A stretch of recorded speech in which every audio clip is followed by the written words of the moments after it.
Hello hi everyone. నేను ఇవాళ మీతో షేర్ చేసుకోవాలనుకున్న రెసిపీ వచ్చేసి పన్నీర్ బటర్ మసాలా కర్రీ అండి. ఇంట్లోనే ఈజీగా, అది కూడా రెస్టారెంట్ స్టైల్లో ఎలా చేయాలో చూద్దామా. ఇది రోటీలోకైనా, చపాతీలోకైనా, అలాగే రైస్లోకైనా చాలా బాగుంటుంది. అయితే ఇక ప్రాసెస్ స్టార్ట్ చేద్దామా. ముందుగా కడాయి తీసుకొని 2 స్పూన్స్ గీ వేసుకొని అందులో ఆనియన్స్, బే లీఫ్, షాజీరా, ఇలాచీ, సిన్నమోన్, అలాగే కాస్త క్యాష్యూ నట్స్, ఒకవేళ మీతో కాశ్మీరీ ఎండుమిర్చి ఉంటే కాశ్మీరీ ఎండుమిర్చి అయినా వేసుకోవచ్చు, లేదా నార్మల్ మిరపకాయలు ఉంటే అవి కూడా వేసుకోవచ్చు అండి. 4 నుంచి 5 వెల్లుల్లి రెబ్బలు, అలాగే కాస్త అల్లం తరుగు వేసుకొని 1 మినిట్ వరకు ఫ్రై చేయాలి.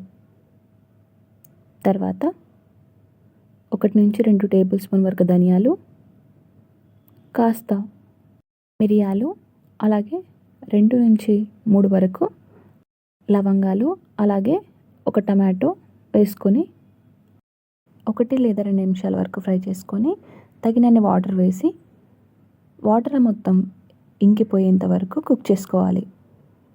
తర్వాత చల్లబడేంత వరకు పక్కన పెట్టుకొని ఒక మిక్సింగ్ బౌల్లో తీసుకొని అందులో సాల్ట్, పసుపు, అలాగే కారం వేసుకొని పేస్ట్ లాగా బ్లెండ్ చేసుకొని పక్కన పెట్టుకోవాలి. తర్వాత కడాయి తీసుకొని అందులో ఆయిల్ వేసి పన్నీర్ ముక్కని గోల్డెన్ బ్రౌన్ కలర్ వచ్చేంత వరకు ఫ్రై చేసి పక్కన పెట్టుకోవాలి.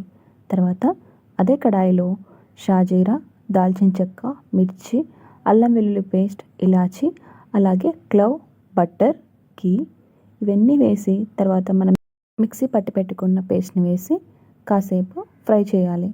అందులోనే కాస్త ఇలాచీ పౌడర్, కాస్త కరివేపాకు, అలాగే ధనియాల పొడి ఒక టేబుల్ స్పూన్ అంత వేసుకొని ఫ్రై చేసుకోవాలి. ఒకవేళ మీకు సాల్ట్ కానీ కారం కానీ ఏదైనా అడ్జస్ట్ అవ్వకపోతే ఈ స్టేజ్లో అడ్జస్ట్ చేసుకోవచ్చండి.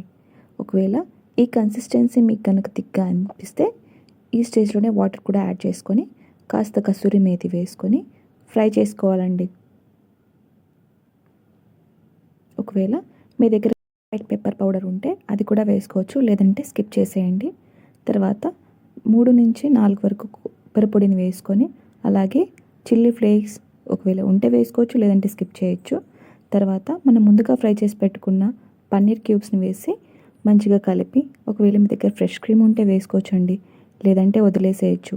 తర్వాత ముందుగా ఫ్రై చేసి పెట్టుకున్న క్యాష్యూ నట్స్, అలాగే కాస్త గీ వేసి కొత్తిమీరతో గార్నిష్ చేసుకొని సర్వ్ చేసుకోవడమే అండి. చాలా బాగుంది కదా. నేను చేసే రెసిపీస్ మీకు నచ్చినట్టయితే నా ఛానల్ని సబ్స్క్రైబ్ చేసుకొని పక్కనే ఉన్న బెల్ ఐకాన్ని ట్యాప్ చేయండి. ఈ రెసిపీని మీరు రైస్లోకైనా, బటర్ నాన్స్లోకైనా, గార్లిక్ నాన్స్కైనా చాలా టేస్టీగా తినొచ్చండి.